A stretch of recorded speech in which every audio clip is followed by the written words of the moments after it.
Hello everyone, this is Pablo from the C Sharp Academy. In today's tutorial, we're going to build a budget application with ASP.NET MVC and C Sharp. The app will have transactions and categories, a filter functionality for the transactions, and dialogues to add, delete, and update transactions and categories. This project is part of the C Sharp Academy program, a free resource which is tailored to absolute beginners that have difficulties navigating Microsoft's documentation. We have dozens of projects that will take you from beginner to advanced, ranging from console applications, MVC applications, and in the future React, Angular, Blazor, and .NET MAUI for mobile and desktop applications. For this tutorial, you need to know at least the basics of C# and MVC, so you can go through my previous tutorials for easier projects. And it's also great if you're looking for something different than Entity Framework, since we have other solutions used in the industry, and if you're having difficulties finding a new project after building your first beginner projects. And it's important that you know at least the basics of JavaScript. If you don't, try to do at least a crash course so you understand how to manipulate the DOM. This budget app is a CRUD application that uses Dapper to connect to the database and Bootstrap 5 for styling. And I'm using Visual Studio 2022 for Mac. You shouldn't have any problems to follow it with Visual Studio for Windows or Visual Studio Code. But if you are on a Mac using Visual Studio Code, I suggest you give Visual Studio 2022 a try. It's surprisingly fast with .NET 6. This is a practical tutorial, so I'm not going to explain every little thing in detail. In the description below, we have links to pretty much everything we need for this tutorial, and you can always research by yourself anything that you don't understand. That's what professional developers do on a daily basis. This tutorial is fast-paced, so I recommend you pause the video if you need to examine the code closely, and you can always slow down the video on YouTube in case it's fast for you. It's also very important to take notes and create your own checklist of steps so you can recreate the project later. If there's something you don't understand on the code, you can always hover over it, since the C# code is self-documented, and use the debugger to see the data flow and better understand the inner workings of the application. In the GitHub repository for this project, there is a list of branches with the code at different stages of the construction of this app, so you can study and copy and paste the snippets that you need. And last but not least, join us on our Discord community where you can ask questions and interact with other students learning C#. But enough talk, let's get started.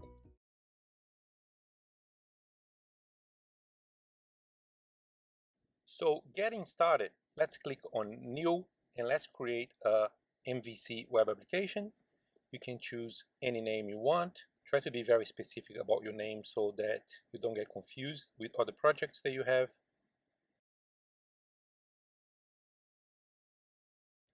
And here we can see .NET scaffolding for an MVC application. And before we examine the files, let's run the app to see what happens. The project is building, and we can see that the website opens. It's a fully functioning website with a couple of pages and a menu, and it's going to be our starting point. So now it's time to examine the files that were scaffolded by .NET. So first we have the connected services folder, which is irrelevant to us since we don't have any connected services, which are, for example, connections with the cloud or with different APIs, different clients. Then we have our dependencies folder, where we can see information about things such as frameworks, libraries, NuGet packages, anything that our project depends on. Then we have the controllers. We're going to spend a lot of time working on the controllers. So this is what provides the middle ground between our user interface and whatever data solution we're using, which today will be the repository pattern. Then we have our models folder, which will contain all of the models related to the database, to our data tables, and also our view models, which will represent views we'll be working with. Then in the properties folder, we have the standard launch settings.json, which will contain any information about running our project. And the next one is the views folder. In this folder, we will have all of our user interfaces. And as you know, if you have a bit of experience with MVC or Razor Pages or Blazor, this is where we mix C# with HTML. Notice that we have two folders inside the views folder. One of them is home which is connected to the home controller, and the share folder, which holds any HTML that will be used by the different views of our website. In the view imports, we declare any using statement that we'll use in different parts of our application, which makes us save code. And the same is the case for the view start, which is where we will declare our layout so that we don't have to declare it in every page. Then we have our app settings.json, which does exactly what the name says. It has any settings, any configurations that we need. In the program.cs file, we configure the request pipeline of our application, the so-called middleware. So this is nothing more than a class that's executed on every request in ASP.NET Core, and we can add or remove methods depending on our needs. Now, before starting to code, we need to do some housekeeping. So we're going to remove some of the scaffolded code that we won't be using. So let's start with the home controller, where we remove the references to the logger. We're not going to be using a logger in this application. Also, let's remove the method that returns a view for the privacy page, since we won't have a privacy page, and the same for the error page. And since we don't have an error page, we can remove the error view model from the models folder.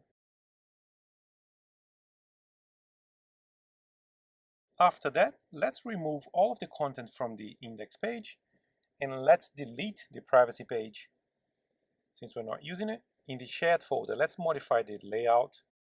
So let's remove all the buttons. We are not going to use any of the buttons that are currently in the menu, and we will also remove the reference to the privacy from the footer.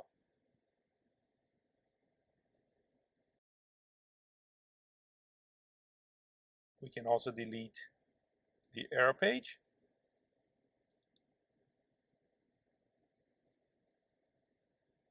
And since we don't have any file using the models namespace, we need to remove it from the view imports, otherwise our application won't compile.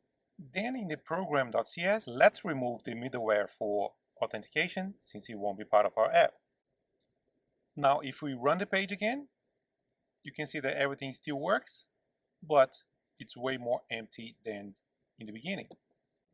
But notice that I still have a logo on my web page, and I don't want that. I'm not going to need that. So let's go to the layout page and remove the A tag that contains the logo. And we are done with our housekeeping. The next step is to finally create our database. So I'm going to open DB browser, and we are using that because our data solution here is SQLite.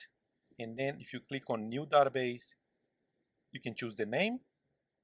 Just make sure that you create it in the same root folder of your application.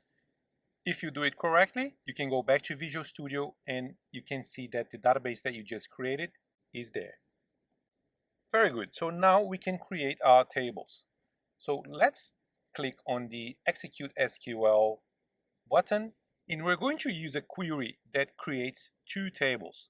First, we're creating a very simple category table with an ID that auto increments and a name, which needs to be unique. And after that, we're creating a transactions table, which will be linked to the categories table. And we are linking the tables using the category ID property of the transactions table and the ID property of the category table. So that means that we have a one-to-many relationship. One category can have multiple transactions, but a transaction can only have one category. And before we connect our database to our application, let's insert some data. So I have to click on Add Row and then fill the cells of my table. And because it's a little bit bigger, the transactions table actually shows a modal for you to insert a new record.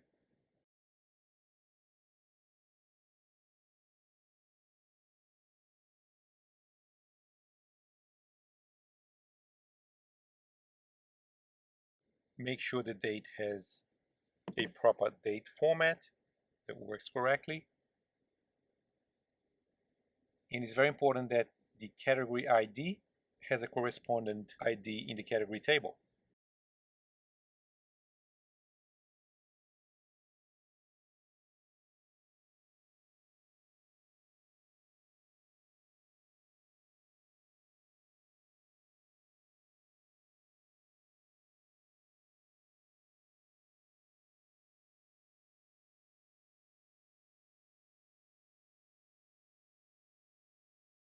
Amazing. So now let's go back to Visual Studio, and we need to create a representation of the tables on our database.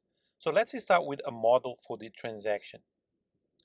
So here we are creating a new class in the models folder. And notice that our properties match the columns of our transactions table, and we're also using an enum so that we can display the transaction type on the views. Then let's create our category model.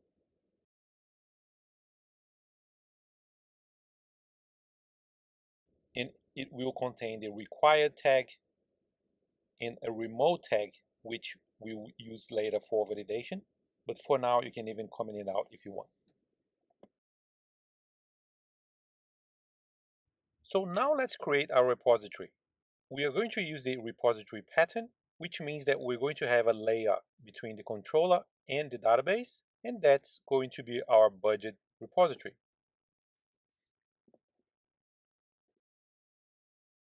This repository will have an interface where we're listing all the methods of our repository, and some of the advantages of using interfaces are making unit tests way easier, since it's very easy to mock interfaces. It also allows you to have different implementations of the same methods, and it makes your code way more loosely coupled. Now, it's important to know that you don't have to use interfaces to use the repository pattern, but it's very commonly used in the industry. The first method that we're going to create is the get transactions. That method is going to return a list of the transaction type, and the objective obviously is to get the transactions from the database. And needless to say, I need to have access to my connection string. The connection string is going to be in my configuration file, which is appsettings.json. And to grab that connection, I'm going to inject the iConfiguration interface from .NET. And I'm doing it using dependency injection in the repository's constructor. And then finally, we're going to create our first method to connect with the database, which is always the most fascinating part of an app, always comes down to speaking to the databases. So there's a lot going on here. Let's try to understand what's going on in this method, but don't worry.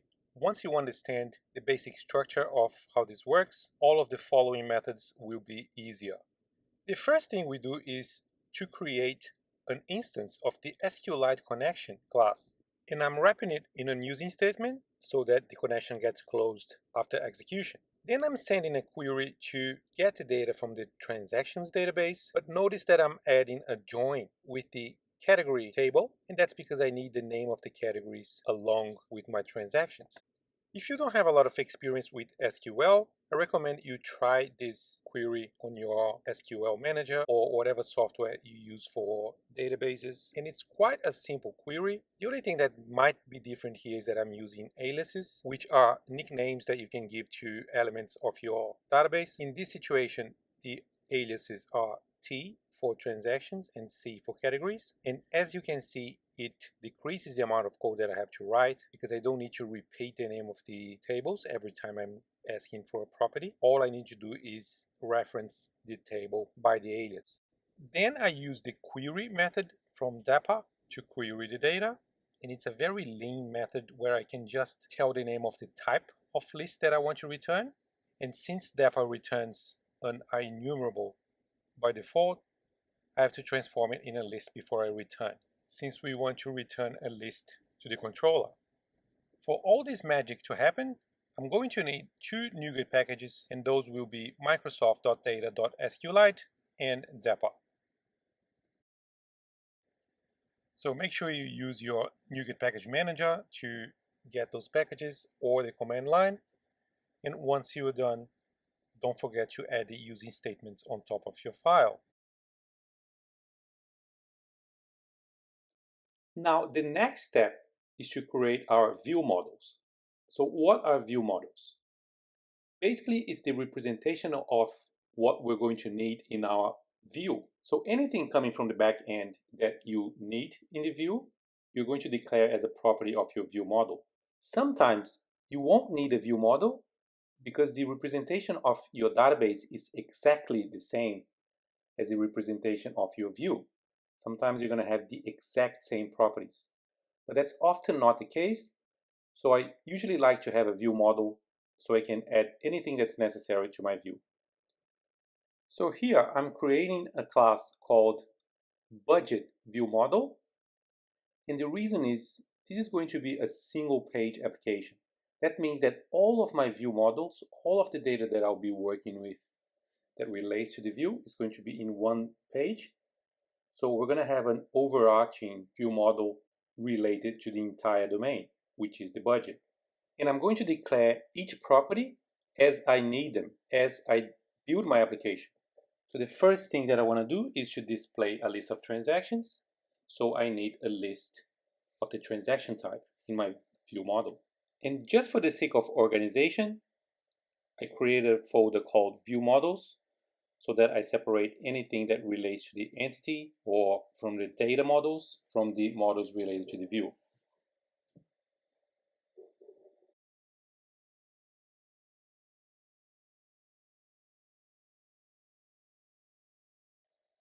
The next step is going to happen in the controller. We need to inject our repository in the controller, and we're doing that again using dependency injection. So we're bringing the repository interface into the controller's constructor. And then in our index method, which is the method that by default our controller looks into to generate our view, we're going to bring in that data from the repository so that we can generate our view. So the first step is to declare a transactions list that will come from the getTransactions method in the repository, and then we will declare an instance of the budget view model class and assign the list of transactions coming from the repository to our transactions property of the view model. And the last step is to pass the view model as an argument to our view method. So now we can finally start working on our index page with our front end. So the first step is to declare the model that we're going to use on our page, and that's obviously the budget view model. And just to write a little bit less code, let's go to our view imports and declare that we're going to be using the view models namespace, so that on our page all we need to do is to declare the name of the class. Then I'm going to bring in some code for our front end, and as you can see, it's a bunch of HTML mixed with C#. So basically here we are creating a table. Inside that table tag we have a tBody tag, which obviously represents the body of the table, and then inside that we're creating a loop. We're looping through the members of the transactions list, and for each of these transactions we're creating a row. And just remember that all of this code will be transformed into HTML, so the end result is always HTML. So it's always very good to open the DevTools on Chrome and see what the resulting HTML actually is, so you can understand what our Razor syntax is doing. If you're not familiar with the concept of Razor syntax or how it works, I'm posting some links in the description below, and you can also watch my previous tutorial, the to-do list, where I explain what the Razor syntax does. And it's always a good idea to use that little box on the left with a plus or minus sign, so you can expand or shrink areas of your code for better visualization. And notice that in our first cell we use the d/none class, and that's because we don't want to show the ID of the transaction, even though we're going to use it to delete and update each transaction. And also notice that in the transaction type cell, I'm using an if-else statement so I can show different classes depending on the type of transaction. And that's for styling. I want an income to have the green color and an expense to have the red color. And obviously, all of the code will be available in my GitHub link. So as we're building this application, you can also copy and paste the code. And feel free to ask questions if you don't understand something in this code. So now let's run the application and see what happens. And we get an error. Whenever we're working with dependency injection, we need to declare our dependencies in our program.cs. And here we're using the addScoped method because we only want to create an instance of the repository when we need it. It's not going to be available through the lifetime of the application. And here I just realized that I had forgotten to inherit from the iBudget repository interface in my repository class. That's why I'm getting this error in program.cs. So if you add that step, the error goes away. And let's run our app. And I get another error. And that's because I forgot another very important thing. I never told my application where the database is. So here in the app settings.json, I need to declare my connection string so that it can be found by the configuration manager in my repository. And with that, if you run the app again, you can see that it works. It's not very pretty at the moment, but we have a somewhat decent looking table with our transactions.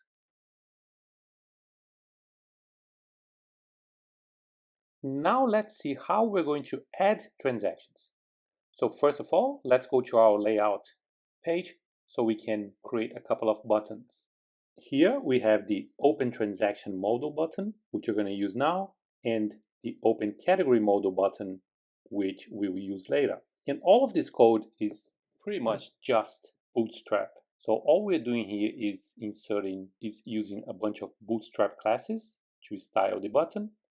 And inside the button, we have this SVG tag, which contains a lot of code that I honestly don't understand, but it's just to generate the icons inside our button.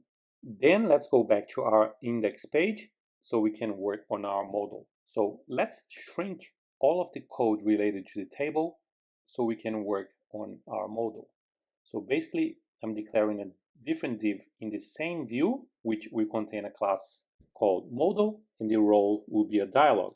Now inside this dialog div, the only code that we have is this partial, and the name of the partial is insert transaction. And we're doing this just to separate the views a little bit and allow us to work in different files so that not all of the code is in the same file, which becomes a mess really quickly.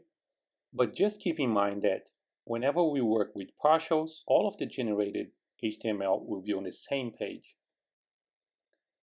Now, to present that model, we're going to use a little bit of JavaScript, more specifically jQuery, which is a library that compiles into JavaScript. And I'm just choosing jQuery because this is the one that I'm most fluent with, since it's the one that I use at work. And this is a very straightforward piece of jQuery. All we're doing is creating a click event on the Open Transaction Model button. And once we click it, we show the model called Add Transaction Model. And I'm using a console.log here just for the sake of debugging.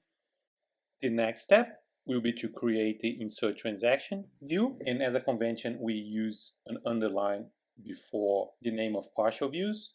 So let's run the app and see if this button and the model will work.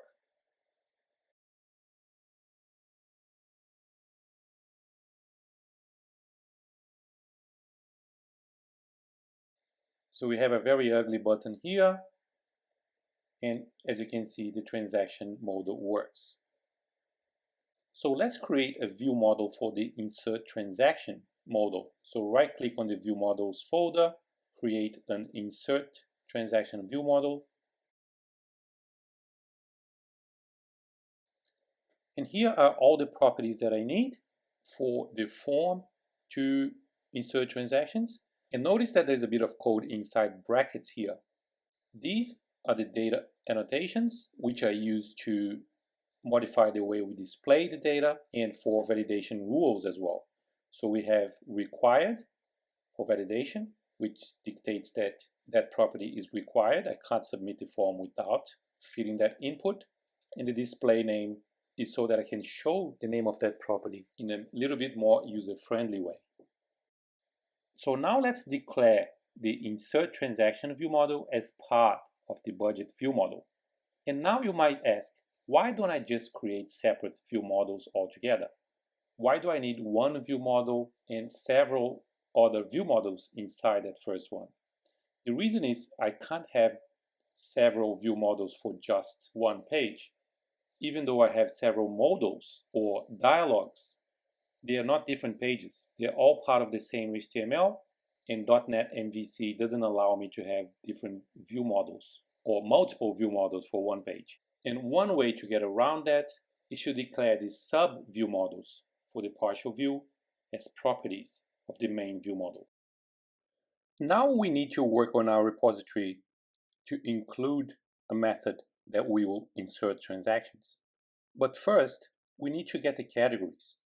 The reason is we're going to have a drop-down list in our insert transaction form for the categories so that we can pick a category related to that transaction. So I created a method in the interface, and if I click on the red circle and then on implement interface, it's going to automatically create the method for me, which isn't implemented at the moment. And then let's insert the code to get a category. In the query to get the category is very simple. All I have is a select all from category, and I call the query method with the category type. Now let's create the form.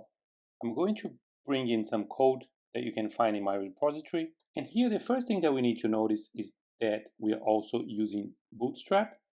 So many of these classes, much of this code is related to Bootstrap, which makes it quite busy and crowded. So notice that we have this call XL, call LG, call MD.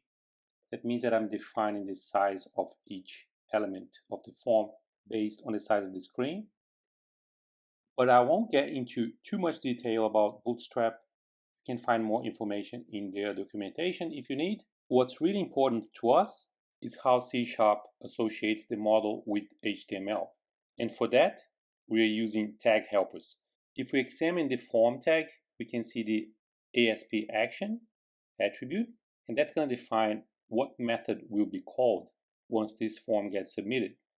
We also have a hidden input for the transaction ID, and that's because we're going to use this same form to update transactions later, and for that we're going to need the transaction ID, but the user won't be able to see it, won't interact directly with the ID. Then for each property, for each input, we have a few lines of code. We have two divs with a bit of styling and Bootstrap classes, and inside that div we have the input and then the label. And we're doing that because we want the label to be inside the input in a very elegant way and not on top. We call this a floating label. You're going to see the result when we run the form. And then to finalize, we have the validation span. That's where the validation message is going to be shown if there are validation issues, and it's probably one of the most important parts of any form. Now notice that I'm binding the properties in the model by calling the insert transaction view model and then the property associated with it. And that's going to be the same for all the different view models that we're going to use in this application. And then here we have a little loop, and that's to show each category of our collection of categories for our drop-down selector.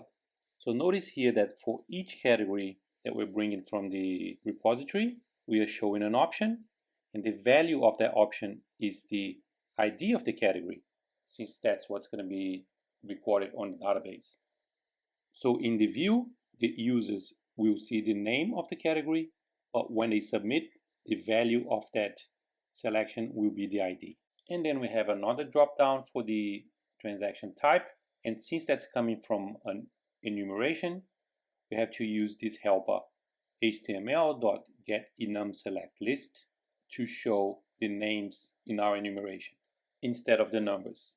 And for that, we need to use the display name data annotation in our enumeration.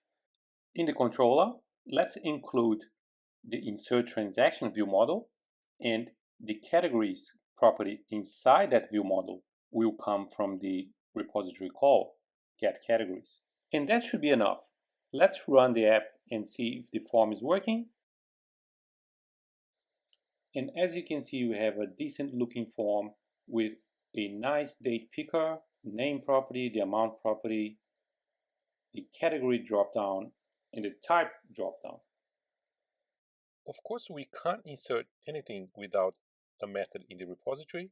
So let's go back to our budget repository and create a method initially in the interface and then in the repository itself. It's going to be a void method since it doesn't return anything, and we will take a transaction as a parameter.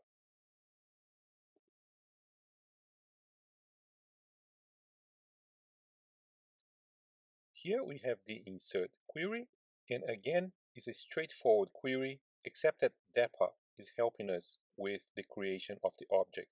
So notice that all we need to do here is pass the transaction coming as a parameter into the execute method, and all of the values will be mapped into the correct properties. DAPA will do the magic for us.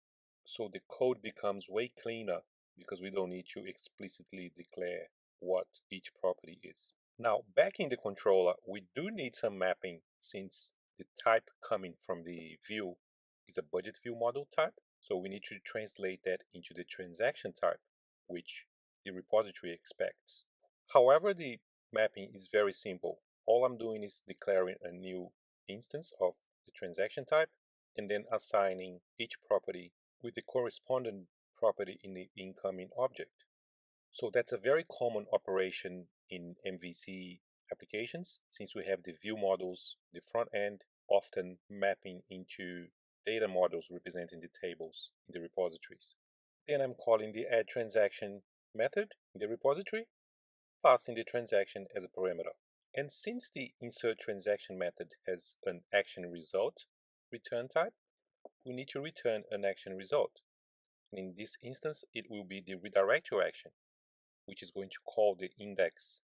If you're still not familiar with the action result type, there is a link below with the explanation, but basically it's a very clever solution provided by .NET. The action result is an abstract type that have under its umbrella several return types, so that means that we can return several types within the same method. A very common example of this is returning, let's say, redirect to action upon a successful operation and returning something else in case the operation is unsuccessful. But now let's put a breakpoint in this method and run the app to see if we can get some data coming through when we try to insert a transaction through the form. So let's insert some random data, and first of all, let's see if the breakpoint gets triggered. So that means that we can actually reach that method. And if we hover over the model, we can find all of the properties of our form.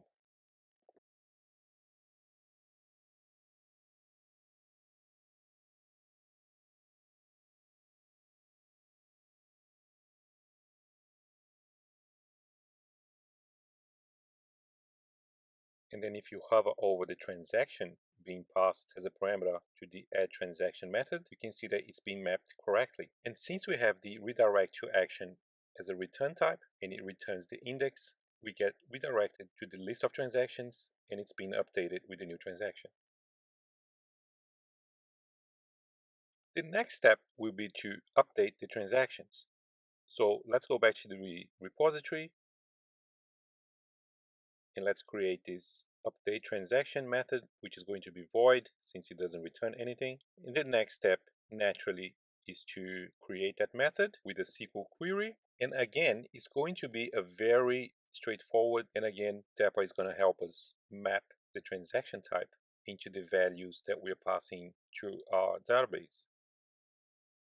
Back in the controller, we're also going to use the insert transaction method for the update action, and we could change that method's name to insert or update transaction. It's up to you. In case the transaction ID is different than 0, then we're going to call the update transaction, and if the ID is 0, we are calling the insert transaction. Now, how is the controller going to know the ID of the transaction since the users don't have access to it? If we go back to our transactions table, we can see that each row has an edit button. So we're going to use JavaScript to grab the ID of that row when we click that button. Since the ID of each transaction is contained in the row, even though the users can't see it. So back in our JavaScript file, let's paste some code. And it looks like it's a lot, but it's a very simple operation really. In the first block, I'm creating variables that will hold the HTML value of each cell that I want. And then in the second part, I'm inserting those values in the form. So I'm grabbing the data from the table and passing it to the form. And just to make it very clear, the data is corresponding to the transaction in that row. So I'm grabbing data from each property, each column of my transaction, and passing it to each input. And I even have a console.log that I forgot to remove, but it's an important reminder that console.log is a very important tool when you're developing, so you can find out if the data is coming through correctly. And the last part of this code is to show the model once the form is populated. So now let's run the app again and see if the form is correctly populated. So let's click on our third transaction, the edit button, and as you can see, all of the data related to that transaction is in the form. Then let's change some of those inputs to see if we correctly update. And if we hover over the parameter and investigate the model object, all of the data will be there.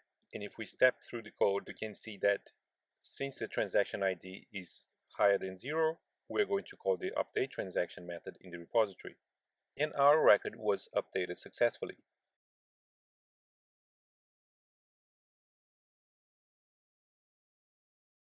And the last CRUD operation for the transactions will be the delete. So let's create a method in the repository, starting by adding it to the interface. And in the delete transaction method, we're executing a query, passing the ID.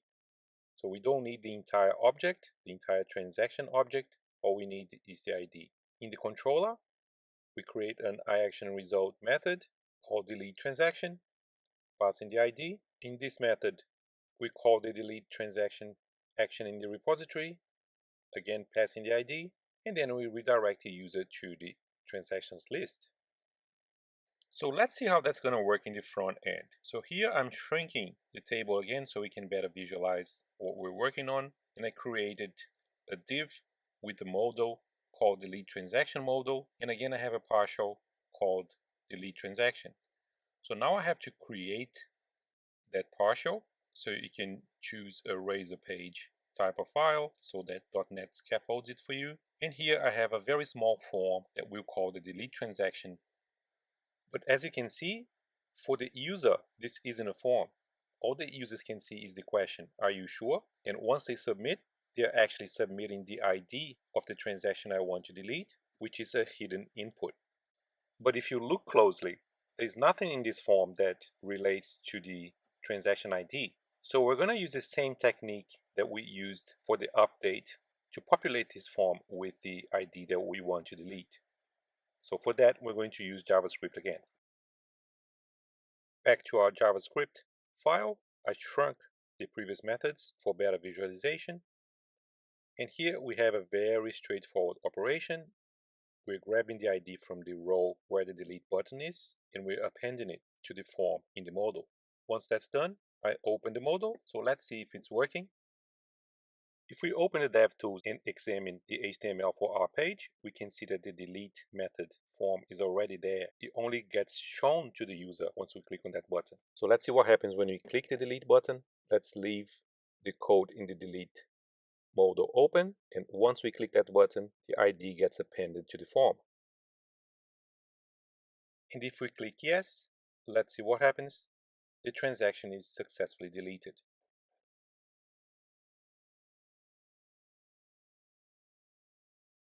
So that's it for the transactions. Now let's think of the categories. First of all, we need to show the categories to the user. So let's create a different view model called category view model. And initially, all we need in that view model is the list of categories, which we'll call categories.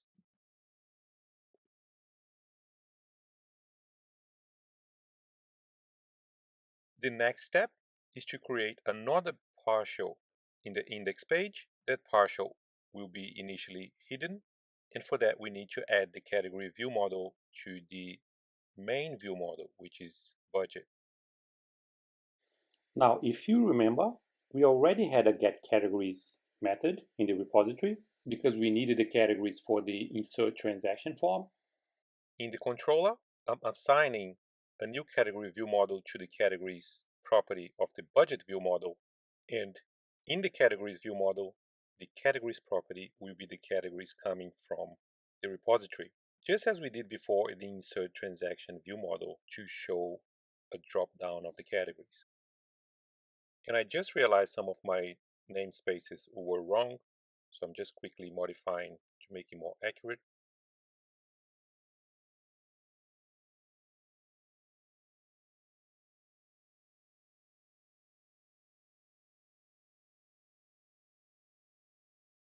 But back to my index page, just below the table, let's add a space for the categories partial. So again, that's not going to be a modal or a dialog.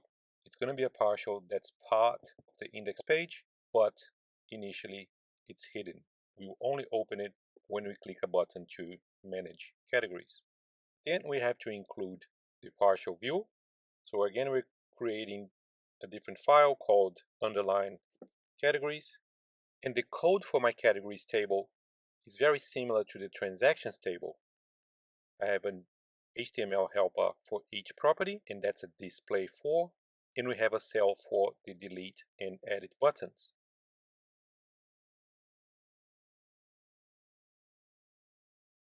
Back in our layout file, let's create a button that allows the users to visualize the categories.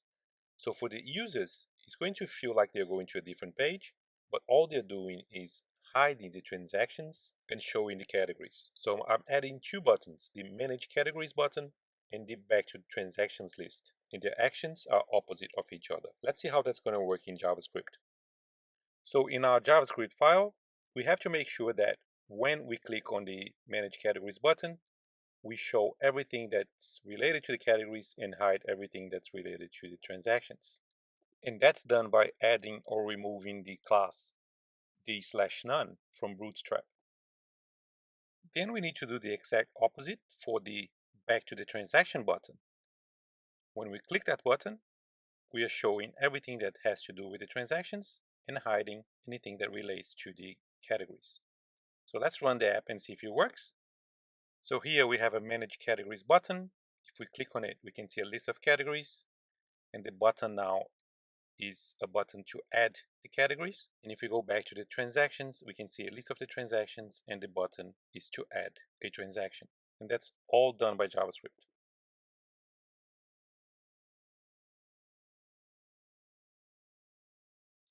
So now it's time to add categories. Why don't you pause the video and try it by yourself? It's very similar to the way we add a transaction. So try to do that on your own. But let's continue.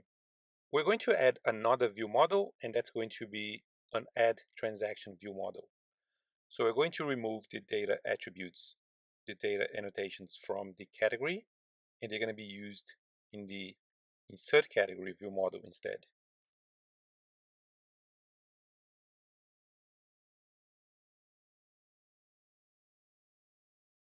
So here we have the ID and the name, and we have a required data annotation and annotation for the remote validation that we're going to implement later in this tutorial. We need to declare this insert category view model as a property of the budget view model. And back on the index page, let's add the code for the insert category model. And that's going to contain an insert category partial view. So let's create that. It's going to be a razor view. And in this partial, we're going to have a tiny form where we can insert the name of the category, and we're also sending a hidden ID. This ID will be 0 when we're inserting a new category, and the category ID when we use that same form to update a category. Back to the controller, let's add an insert category method. Initially, the only thing it's going to do is insert a category, calling the add category method in the budget repository, which now we're going to create. So now in the repository, let's add that method to the interface first. So very similar to everything we've done before with the transactions. And let's bring in the code to insert a category into the database.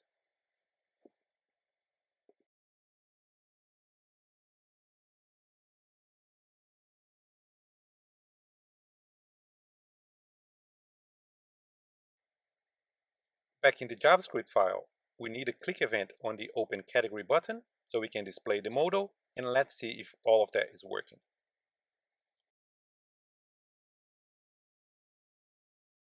So we click on the button, we can see the form, and we added a new category called salary.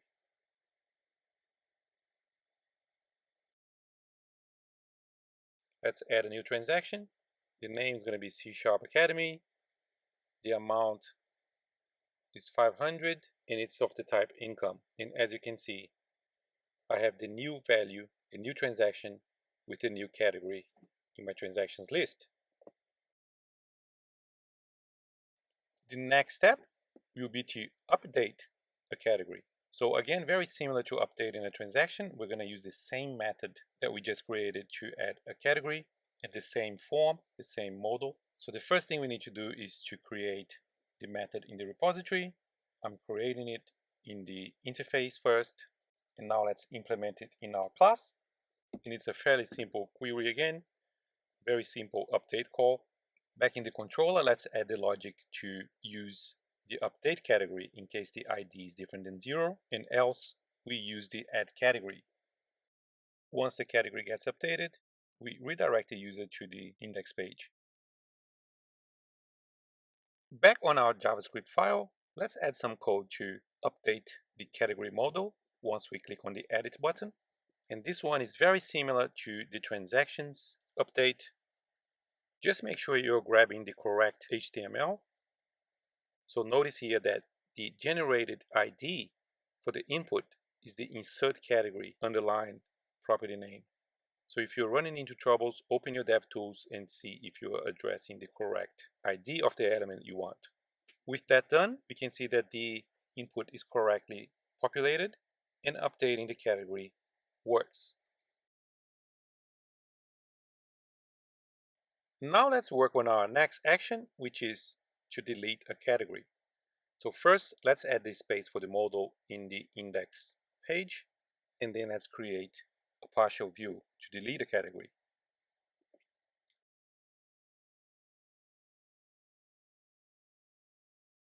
So the code again will be very simple. I'm just asking the user if they are sure they want to delete the category, and I'm informing them that deleting the category also deletes all of the corresponding transactions, since we have the onDelete cascade when we created the database. Then we need the code in JavaScript to pass the ID to the modal. I'm getting the ID from the table and I'm appending it to the form inside the modal, and then I'm showing the modal. Back in the controller, let's add a method to delete a category. So it's a very simple call to the repository where we're going to create a delete category method. So here we are adding the void method to the interface and then implementing it in the repository. As you can see, it's repetitive work, and now it's easy because we've been doing it so often. Repetition is very good for learning. So let's see if all of that works. Let's click on the delete. The modal appears, and when we click yes, we get redirected. But if we open the categories page again, we can see that the category disappeared.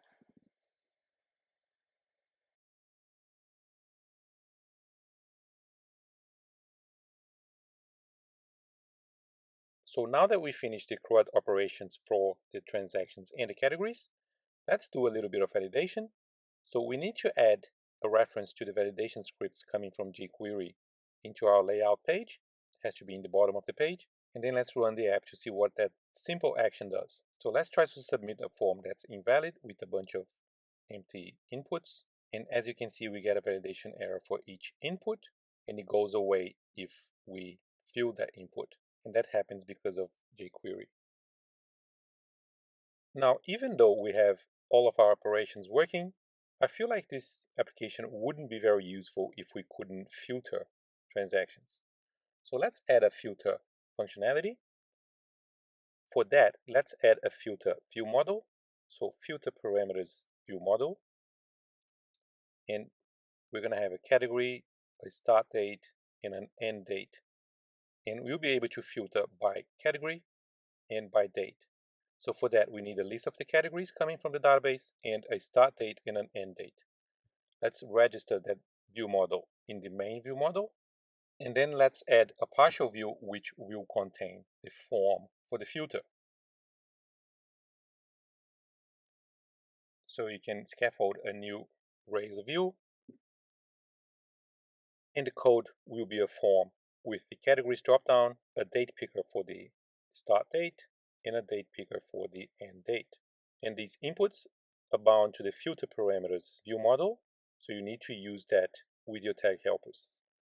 In the controller, we need to do a bit of refactoring. First, let's assign a new filter parameters view model with the categories into the budget view model, but then to populate the transactions, let's outsource the code into a new method, and that method is called filter transactions.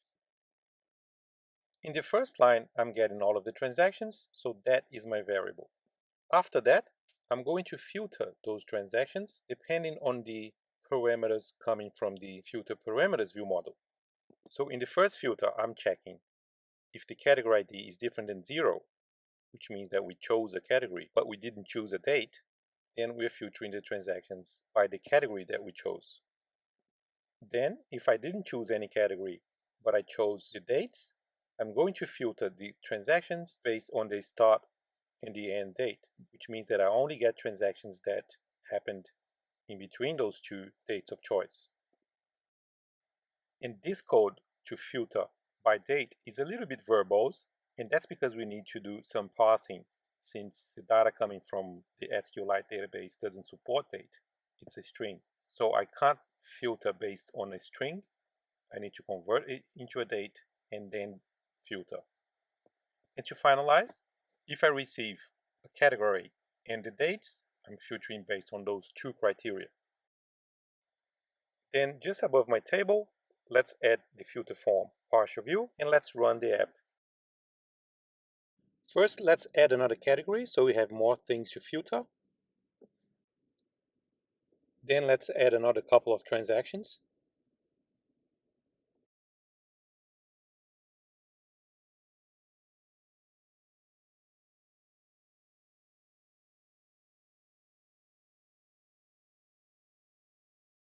And first, let's filter by category.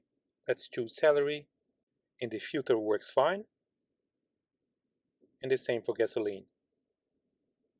Now let's try to filter by date.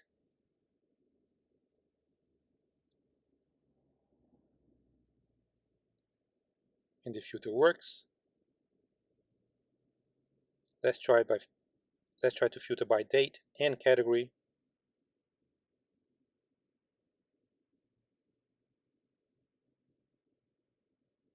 And the filter also works.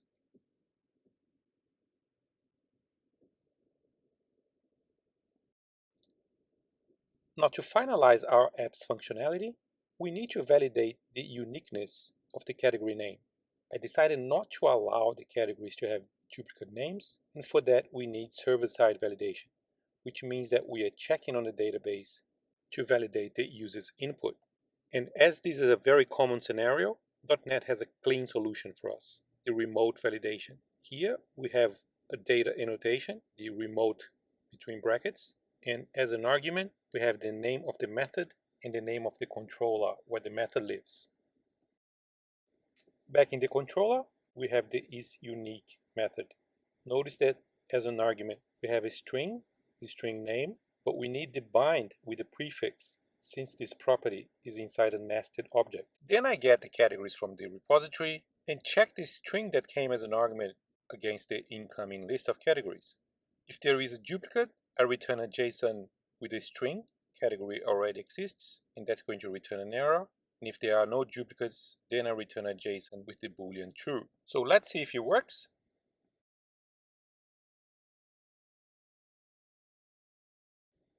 If I try to add another gasoline category, it says it already exists.